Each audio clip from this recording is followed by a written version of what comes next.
In Iraq, Marines are targeted by a deadly sniper. When one is hit, another throws the rule book aside. Sometimes you have to do what you got to do to save your brother. Now this Marine is in the same lethal crosshairs. He hit me with a sledgehammer. Nearly losing his own life. His rescue effort fails. I got banged up. He said, I lost one of my guys. The sniper's shots damage more than flesh and bone. Gunfights prior to that, I was unstoppable. I was Superman. Get back in the fight. A Marine's battle to heal turns out to be this warrior's biggest fight to survive. In the wild, when things go bad, they go bad fast. Without warning, your life can hang by a thread. Adventurer and survivor Craig DiMartino fought back from his own wilderness disaster to reclaim his life. Now Craig meets other courageous outdoorsmen who beat the odds and return from their own fight to survive. Hi, I'm Craig DiMartino. Outdoorsmen can find themselves in survival situations they never expected, as I did in my own climbing accident. But when a man chooses to go to war, he knows full well he may end up in a fight for his life. Marine Corps Master Sergeant Buck Doyle considered himself indestructible, and the Brotherhood of the Corps meant everything to him. But on his deployment to Anbar Province in February of 2007, Buck would discover that he was neither bulletproof nor emotionally invincible.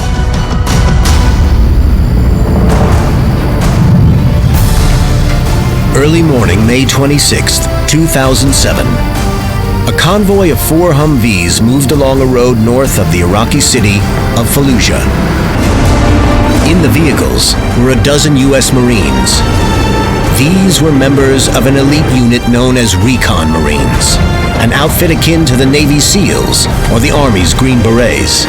They were heading to a remote forward operating base an hour or so away.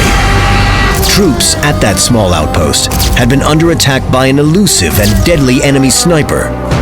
And these Recon Marines had been tasked to assist in eliminating the sniper. Typically, Recon Marines conducted operations under cover of darkness. This unusual daylight mission meant the team needed to be extra vigilant. But their platoon sergeant, Gunnery Sergeant Buck Doyle, wasn't worried. He knew his Marines could handle the situation. Come on. Move it, double time it. Come on, don't have a picnic up there. Let's go. Probably trained with my platoon more than most people like me to. Up! When you attain the position of platoon sergeant, Right side! you're responsible for training those underneath you. Good. Much quicker than last week. Let's go. Move it. I wanted to be the best. So every time a team went out, I conducted the operation with them. Kilo Talk, this is Pale Horse 2 over. We have eyes on the military. That relationship is one that is very, very challenging. Never ending, never forgiving, 24/7, 365. And you do start to develop a bond out there. These guys, we're family. We're all brothers. As far as he was concerned, the Marines that, his Marines, they were family too. If there's anything you need to talk to me about, I mean anything, don't hesitate to call me, okay? Understood. Okay. That bond that he had with his men was strong. It was unbreakable. Gunny Doyle was riding in the last Humvee. At the head of the column, nearly 500 yards up the road, was the Humvee with Sergeant Nick Walsh. Walsh was Doyle's right-hand man. Although he didn't have as much experience as Doyle, Walsh did have proven communication and leadership skills, talents that Doyle had put to good use. All right, gentlemen, bring it in. We have a 7-day op coming up. We will be conducting multiple tasks. Everyone has their own personality, own strong suits. Listen, I need you to knock your jaw jacking off. Get your heads in the game. This briefing is going to take some time, so just settle in and get comfortable. With Nick, he was a communicator. He knew whenever I got frustrated about something or, I gotta get this done, he'd say, I got it. All right. I'll find you after we're finished. Roger that, Sergeant Walsh. After a while, I just looked at him and said, okay, you got it. He had a strength that I did not possess. All right, guys. 7-day up. Lots of time in the vehicles. Cruz, I need you to get the vehicles ready. Copy? So for him to be around me was always a plus. Nick was actually in the Marine Corps prior, got out, spent a few years as a civilian, and then came back into the recon community. And we were lucky enough for him to join our platoon. Not long into their drive to the outpost, the convoy encountered a tangle of civilian traffic. The Marines had driven into the Iraqi version of morning rush hour. Sir, can you, I understand, can you please step back? Water. Then, bad news. The lead vehicle, Sergeant Walsh's Humvee, collided with an Iraqi car. Just want to make sure everyone's okay here, okay? Nobody was hurt, but the Humvee was not going anywhere. Please stop. Kilo talk. This is Pale Horse Actual. We have a down vehicle in the middle of Highway 1. The platoon commander radioed back to camp and requested a recovery vehicle drive out and fetch their disabled Humvee. Roger that. Standing by. Over. Meanwhile, we're sitting there in the middle of the road with a down vehicle. We're sitting ducks. To be in a stranded position, fully exposed in the daytime, Sergeant Walsh, give me a sit rep. Tie rod, Gunny, we ain't going anywhere. that is the worst case scenario. Let's see if we can fix this mess. Okay, I'm gonna post a vehicle both sides of Highway 1. Doyle quickly dispersed the remaining vehicles and set up a security perimeter as they awaited the arrival of the recovery trucks. Head on the swivel, everybody. Stay up on your comm. Let's move. The temperature started getting hot. Let's go! Over 100 degrees. When you're sitting out there in the middle of nowhere, 5 minutes is forever. So 4 hours, this seemed like eternity. Kilo talk, this is Pale Horse 2. I need an ETA on that recovery team. Everyone's getting very impatient and antsy. Being out in the day, sitting on the road was the worst thing could happen to a bunch of recon Marines.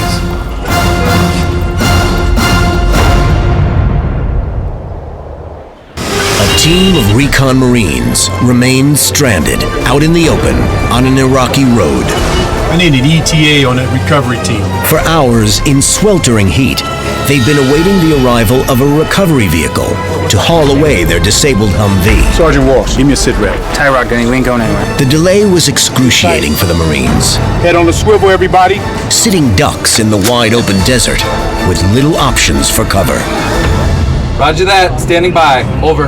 Platoon commander called back and asked where are we at with the wrecking crew coming out to recover the vehicle. Can you give us a heads up before that recovery team arrives on scene? Over. So we said, hey, be sure to let us know when you leave Camp Fallujah so we can rearrange our formation and prepare to receive you. But without any advance warning, the recovery team drove towards the Marines. They pulled into the formation and clustered their trucks around the disabled Humvee. I quickly drove in that direction to receive him. Doyle did not like what he saw. The clustered vehicles made for an enticing target. Our recovery team were all parked right next to each other, nice and tight. There was no tactical dispersion. Can you help me orchestrate this? We get this car out of here. So you basically had a big mess. I get out of my vehicle, This is why I asked for a heads up. The situation does not look good. and I started forcibly telling people to get back in the vehicle. Gunny, I got this. Nick sees Gunny going off and tries to assist. Move this car over here. Hey, guys, Gunny. The JAG, a Marine lawyer, stepped forward to help deal with the civilians. The minute I engaged with him, that first pop went off. Doyle turned to see Sergeant Walsh drop to the ground.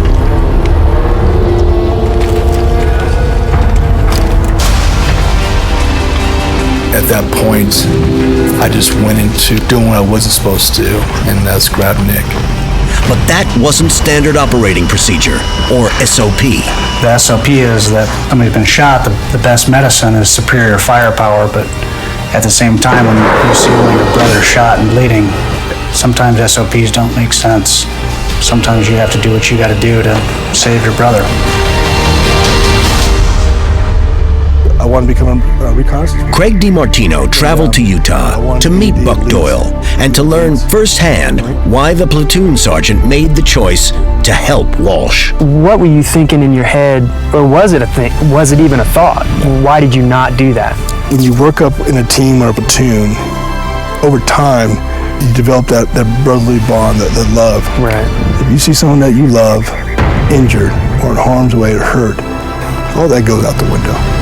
You're going to his aid no matter what. What I saw was one of my brothers hurt. and I was right there, and I was going to do something about it. More sniper rounds impacted around Doyle and Walsh. I'm not surprised that Buck made the decision to do everything he could to save Nick, because you're simply not going to leave an individual out there alone. It wouldn't have mattered if it was Nick or me or a new private. If he was one of Buck's guys, Buck would have been out there dragging him back. The sniper's next shot found its target. This time, it was Doyle. Without warning, an enemy sniper opened fire on Sergeant Nick Walsh and Gunnery Sergeant Buck Doyle. As Walsh collapsed to the ground, Doyle stepped into the line of fire to pull his fellow warrior to safety. Then, a sniper round struck Doyle's chest body armor and ricocheted into his leg. Going into that situation, you felt like you were Superman. Right. But now all of a sudden, you get hit. Right. What were you feeling at that realization? Yeah, it's hard to describe it in words. It felt like eternity. I'm realizing how vulnerable I am. No one could have told me in a million years that was a card hand I was going to play one day. And boom, it's there. The sniper had zeroed in on Doyle and fired again. So at that point, I'm on the ground trying to regain my bearing. My arm is twisted up like a Muppet.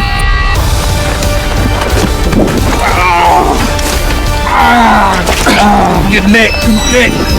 They got him! Doyle was severely wounded, but he still focused on saving Walsh. It's okay. Somebody get Nick.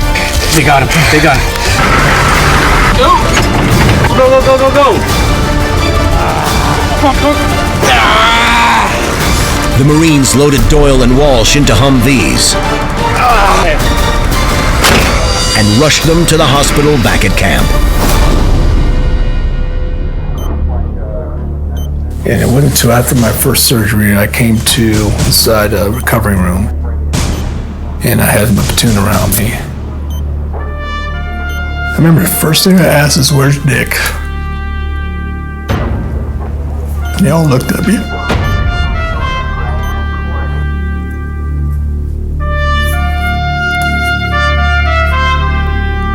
And no one said anything.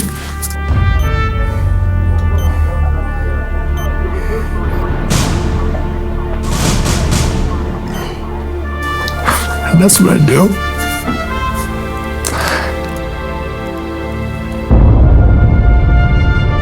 Sergeant Nick Walsh died on the battlefield shortly after being hit.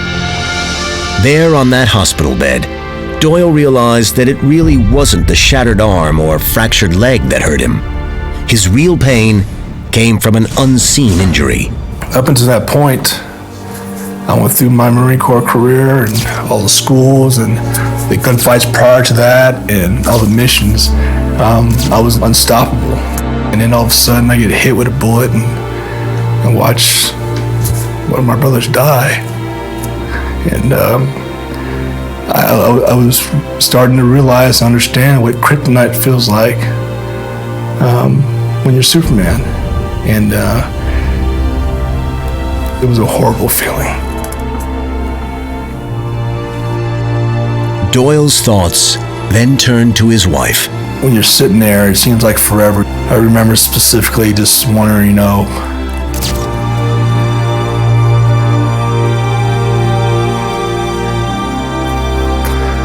I say I love? Did I tell my wife that I loved her the last time we talked? Here you go, Gunny. Thanks. We'll be right outside if you need anything. Later on that day, they brought me a phone in, and I called the wife.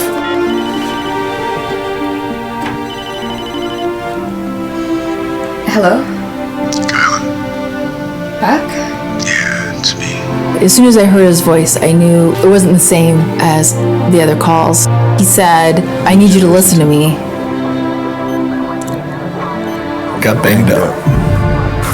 She goes, "What do you mean banged up?" I said, "Well, I got shot." How bad are you going to be okay? And I just wanted to know that he was going to live. The thing is, But then there was a really distinct shift in his voice. I'm Nice. I heard the crack in his voice, and it really changed. And at that point, I was more worried about his heart and his head than I was his physical well-being. I'm still here. Because I knew that for him, losing one of his guys, that was the worst thing that could happen, and probably one of the toughest places that he could be in. For the seasoned leader, coming to terms with losing one of his Marines, a valuable warrior and a dear friend, became the most torturous wound to heal. Kenny, I got this. On May 26, 2007, a sniper killed Marine Sergeant Nick Walsh, and then put his crosshairs on Gunnery Sergeant Buck Doyle. Rounds hit Doyle in his leg and his arm, but Doyle didn't die. But if Doyle was ever to lead Marines into combat again, he would have to heal not only those physical injuries, but an emotional trauma as well. How hard was that to reconcile in your head? I had 8 days to walk around. My arms cut open. I got tubes going in. I got a wound vac hooked to me. I'm going to the bathroom, and you look in the mirror, and it just hits me. For the first time, I'm looking at myself in the mirror with all this, and it all started hitting me. You know, am I going to return to the battlefield? Am I still that guy? Am I that guy that can go in harm's way and still perform at that level with no hesitation? That is a scary question to ask yourself, because I couldn't see any resemblance of that guy in the mirror. Right. I knew internally, be able to see that guy, it's in here. And that's when Khalek tells me, hey, You need to get back in the fight. You need you gotta to heal up, and you gotta get back in the fight. And at that moment, she just confirmed that, yes, I need to get back out there. And you know, when you turned to me and he said, Kyla, I need to tell you that I'm sorry. and I said, why are you sorry? And he said, you know, Because in that moment, when everything happened, I knew I was standing there in the line of fire, and that I was going to get shot, and that I probably would get killed. I didn't hesitate. I didn't just... He felt guilty that that was a choice he was making, and he knew he had a wife and kids at home.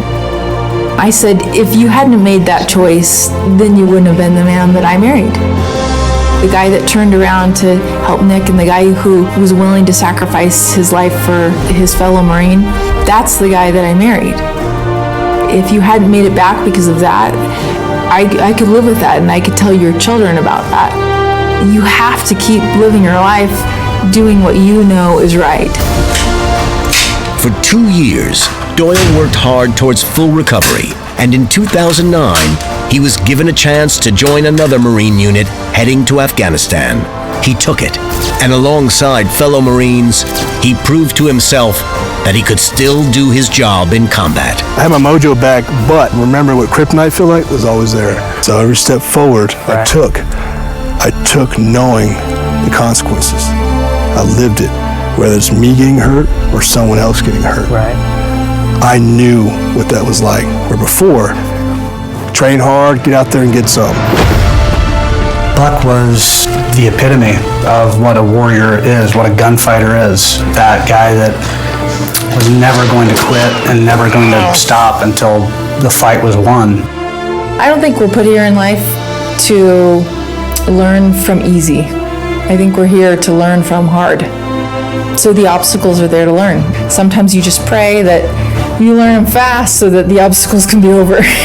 Buck Doyle retired from the Marine Corps in 2010 as a Master Sergeant after 21 and a half years of service. Today, he owns a company called Follow Through Consulting that provides, among many things, expert firearms training for qualified civilians, law enforcement, and U.S. military.